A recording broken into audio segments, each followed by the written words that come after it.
Have you ever worked a night shift? That quiet, lonely time when the world goes to sleep, and you're left alone with just your thoughts, and the building's strange noises.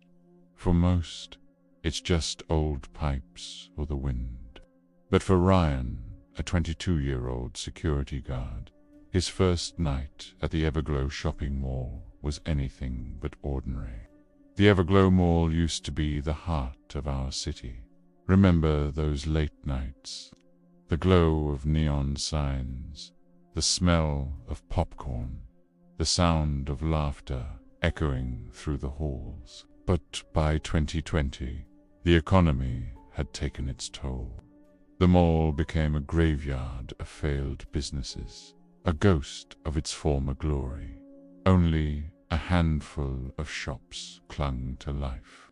This is where Ryan's story begins. He thought it would be the easiest job in the world. Walk around, check some cameras, drink some coffee, easy money, right? The moment he stepped inside, the cold, silent air hit him like a physical blow. The vast, empty corridors seemed to stretch into infinity, swallowing the beam of his flashlight. It was just after midnight when the first strange thing happened. The automatic lights, which should have been off, began to flicker erratically. Then the escalators whirred to life, their steps climbing silently into the darkness, even though no one was on them. Ryan tried to laugh it off. Old wiring, he muttered to himself, his voice sounding small in the enormous space. That's when he heard a faint, tinny melody. Elevator music, playing from a sound system that had been disconnected years ago. The nervous laughter died in his throat.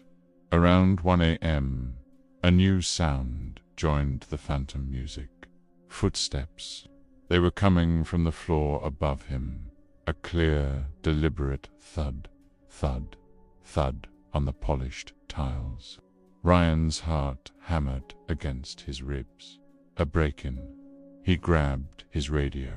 Eddie. You there? Static. He clicked the button again. Eddie, I think we have an intruder on the second floor. More static.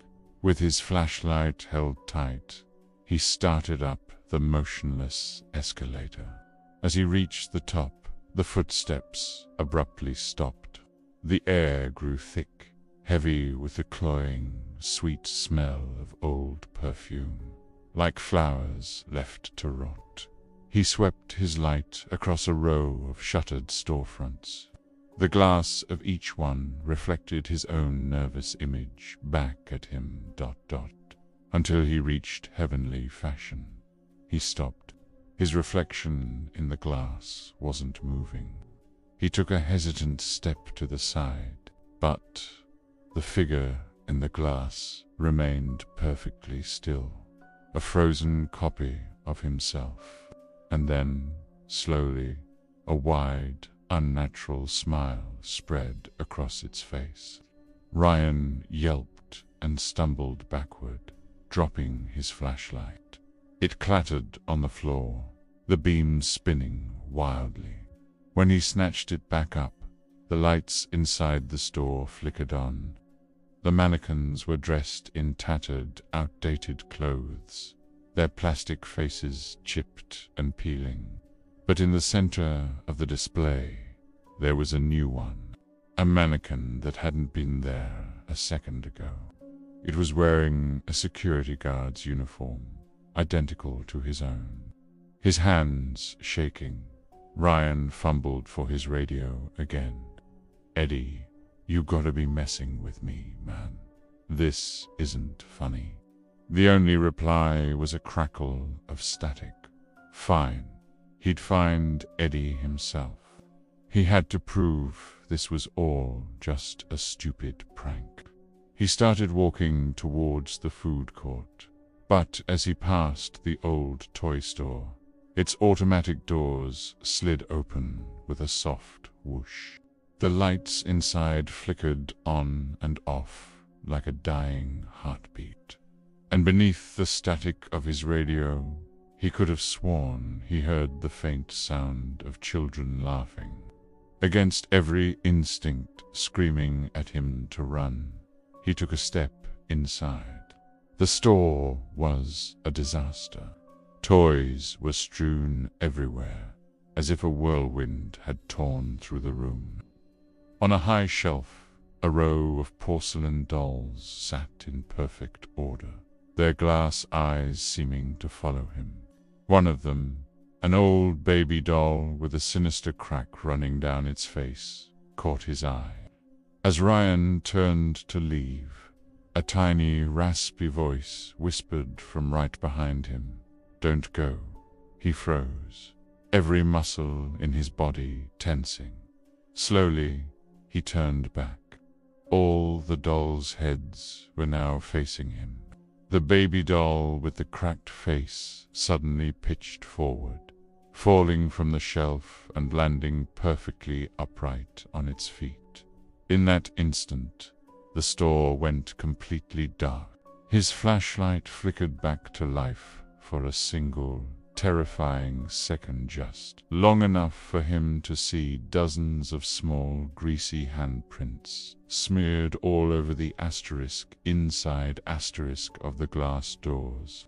He didn't wait to see more. He ran. He sprinted through the dark corridors, not stopping until he burst into the food court. But Eddie wasn't there. His security station was a wreck. His chair was overturned. The radio was smashed on the floor, and his flashlight lay in a sticky puddle of spilled soda. "Edie," Ryan yelled, his voice echoing in the cavernous hall. And that's when it happened. In unison, every single light in the mall blazed to life. Every store, every sign, every hallway was lit up as brightly as if it were the middle of the day. Ryan looked up at the second-floor balcony, and he saw them, shadows, dozens of them, moving along the railings. They looked like people, but they moved all wrong, their heads twitching at unnatural angles. The air filled with whispers, a chorus of voices calling his name, blending with a chilling mix of laughter and distant screams. Then, the mall's speakers crackled to life. A calm, pleasant female voice announced, "Attention, shoppers. The mall is now closing. Please proceed to the nearest exit." Panic took over. He bolted for the main entrance, his only thought to get out. He slammed his body against the heavy glass doors, but they wouldn't budge. It was like hitting a wall of solid stone. He pounded on the glass, screaming for help. Behind him, the sound of footsteps grew louder, closer. Not just one set, but hundreds. He spun around, his back pressed against the cold glass. The shadows were taking shape. They were shoppers, their faces pale and twisted into grotesque, permanent smiles. Some were carrying shopping bags, others dragged their feet, their bodies contorting with each step. And then he saw him, walking among them, with the same empty eyes and jerky movements, was Eddie. Blood dripped from his chin onto his uniform. He looked right at Ryan, and his lips parted. "Join us," he said, his voice a hollow, dead echo. "The sale never ends." A scream tore from Ryan's throat. Fueled by pure terror, he raised his flashlight and smashed it against the glass door. Once, twice on the third strike, the glass spider-webbed and shattered. He scrambled through the jagged opening, ignoring the sharp edges that sliced into his arm. The cold night air was the most wonderful thing he had ever felt. He ran across the empty parking lot and didn't dare look back.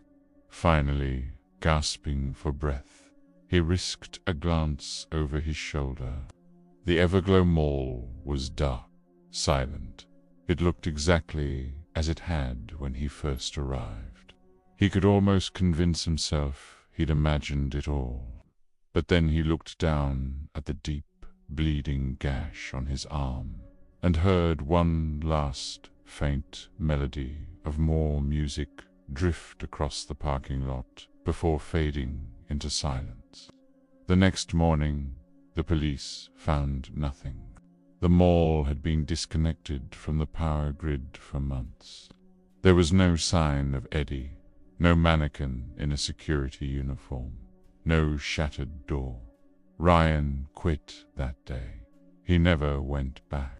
But sometimes, when he drives by that derelict building late at night, he can't help but look, and he swears he can still see a faint flicker of lights deep inside the abandoned mall. And in the dark, reflective glass of the storefronts, the faint image of a security guard smiling back at him. Thank you so much for joining me on this terrifying tale. If you love spooky stories like this one, make sure to hit that like button and subscribe for more chills. Let me know in the comments what you think happened to Eddie. Stay safe out there, and see you next time.